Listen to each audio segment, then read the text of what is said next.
boys. Yeah. So to start this episode off, I'm back in this room in the water temple to go get the boss key. So yeah, just shoot ice arrows on the water and you can platform your way over to it. Not too terribly hard. Actually surprised that I made it through this as quickly as I did. As I explained in an earlier episode, it's going to be done in about 35-36 episodes. So, that's, or I should say 36-37 episodes, so that's significantly faster than the last time I did this Let's Play.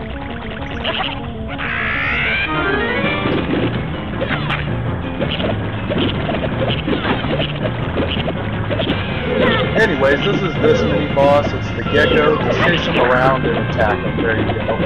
When you attack him once, he'll jump up and try and smush you with the thing up there. If he smushes you with the thing, he'll go into a super gecko punch combo or something. So yeah. Of course, doing this with the Gilman sword will take such a shorter amount of time. And right now, wait till it fully congeals on the ceiling before shooting it with the ice arrow. And that's what happens when you run right into it. And of course, I just remembered right then that I have the freaking berry sword. So that's 4 damage that I just did to it. These geckos, of course, are going to be used for a later side quest, but I'm not doing it this Let's Play because, well, I don't really have any reason to, considering it gives you a heart piece, and I'm already going to be coming out of this Let's Play with 2 heart pieces collected. One unintentional and one purposefully collected, but that'll be covered later. Actually, not after this episode or the next one, but the episode right after the next one will be... Okay, so yeah, skipped ahead there. I'm back into this room. This room leads to the boss, just to show how to get in there.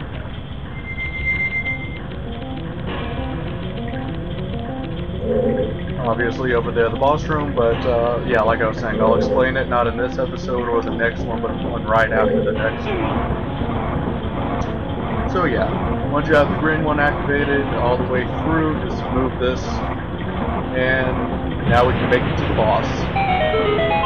Which I advise also having infinite magic and full bottles of fairies, because this boss, even with the double defense, or times 2 defense, it will still take off 1 heart each time it eats you. So, yeah. That's 3 hits I can sustain. Needless to say, you want to have fairies if you're doing a 3 heart run of this. Anyways, our next boss will be George, I believe.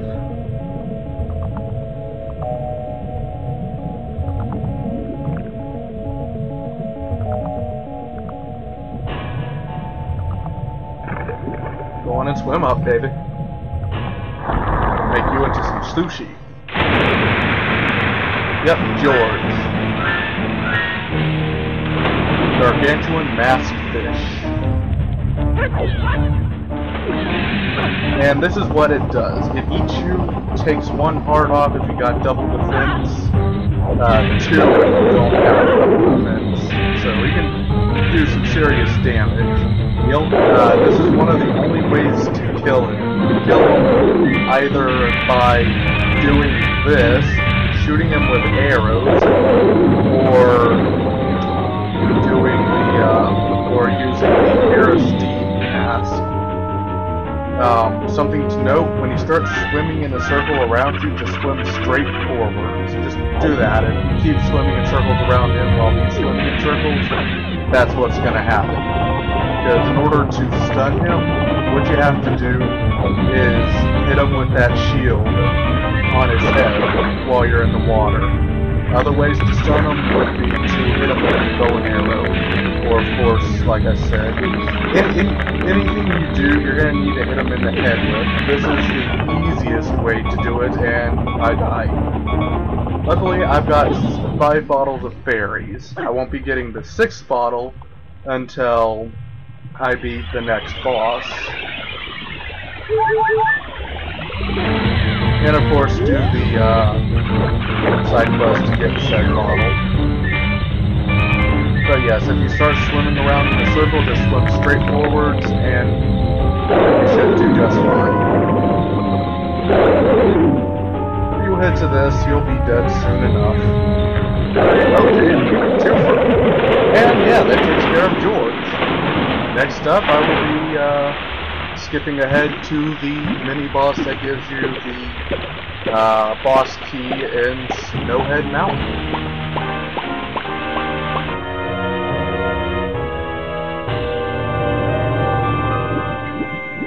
So, let's pick up George's mask and move on.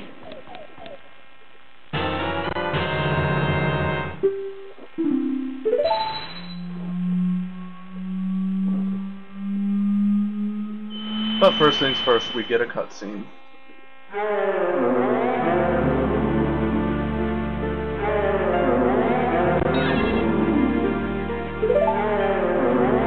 And this, of course, will also always be the same. Doesn't matter which boss you take on second. This cutscene will be the same, only with a different color palette, depending on which boss you take on. It'll still have the same exact wording. Guardians. With each boss you beat, you can sort of piece together what happened, or, to be more specific, sort of piece together what might have happened, and who the Skull Kid actually is. Now, of course, I've beaten this game, but I know exactly who the Skull Kid is. Anyways, we get another cutscene for beating this dungeon. Go on and enter Zora's Cape for the first time. Oh, sorry, Zora's Hall for the first time. And, yeah, we get to light some lights and, get a cutscene. You don't need to have the, Zora's mask on for this area. But I like having it on before going into this place for the first time. You can actually get this cutscene without lighting the lights, but I like to light. God damn it! How many times can I say lights in one fucking sentence? Anyways, fire arrow the 2 lights that are up on the top, and you get a cutscene. Got one over there. Missed. And again. And one more time. Down a little. There we go. And finally, now to get the other one, which unlit because I took too long. Luckily I've got infinite magic. Anyways, for doing that, we get lights for the stage. You don't get a heartbeat for doing this, so it's strictly an extra cutscene sort of thing. Pop on the Zora mask and talk to Lulu here, who has suddenly gotten her voice back.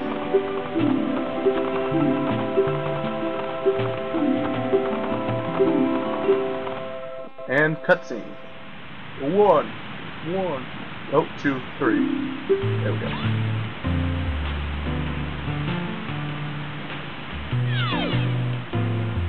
I actually kinda like this one.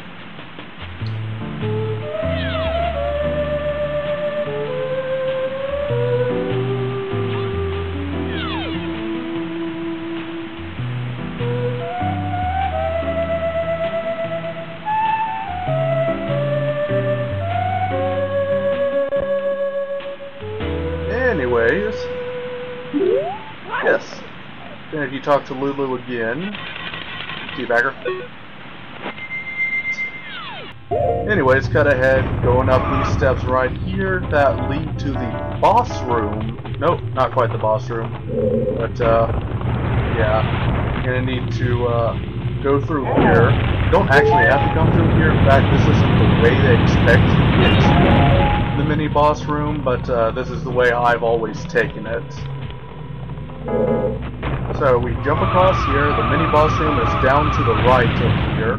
I want to get the Deku mask ready. And let's go on and fly over to it. Once again, like I said, they don't expect you to do it. They actually expect you to get up here when the platform is all the way up, but this is just how I've always done it. Even way back when I had my original cartridge.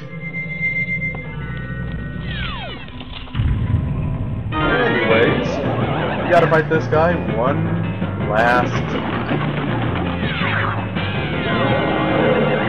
Since I've got the giant sword, I can get frozen in place. And there goes my, God damn it, asshole. I will nail you with the jump attack. Wahahaha! That's 8 damage, bitch.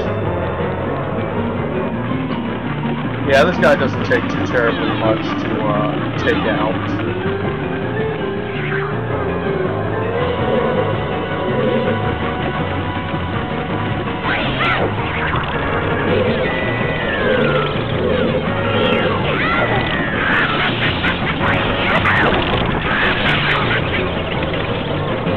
You just laugh at me twice, asshole.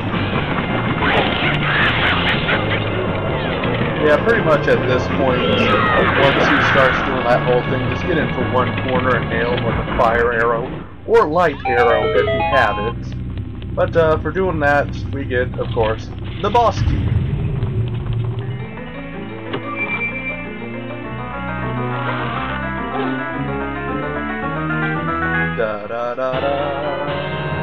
And since it won't take me too terribly long to get to the boss, I'm just,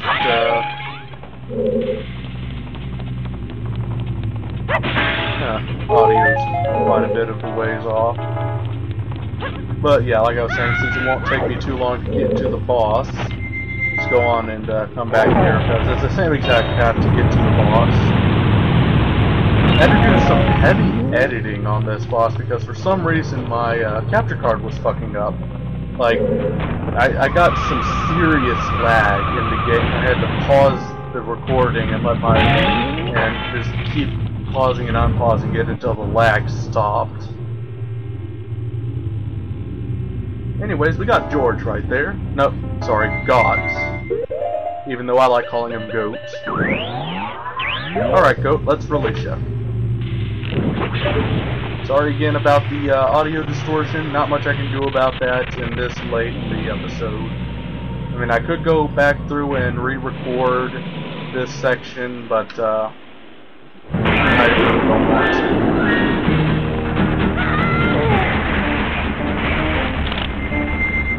So yeah, with Goron, this is the easiest way to do it. You can do it without getting hurt, of course. You can just stand in the doorway and shoot at him with the arrows. But jump onto the hill and jump onto him and just keep riding right into him. The only way you can knock him down is if you are upright, or if you're in the air. So, say you jump right into him. Jump, knocked out in the air. That can be quite annoying. And here's where it starts lagging horribly. So I'm going to pause the video right there and unpause once the lag goes away. And yeah, it's about right here. Let's do this. There's still a little bit of lag, but it fixes itself. So there we go. Time to chase this bitch down. I don't know why they decided to really lag there. So let's chase this bitch down. What actually is best to do against this guy is what you want to do is knock his ass down and attack him normally. Just do a normal attack on him. Your normal Goron attacks actually do more damage than your rolling into an attack. Sure, it takes a little while for you to charge back up, but in the end, you'll be doing much more damage against him.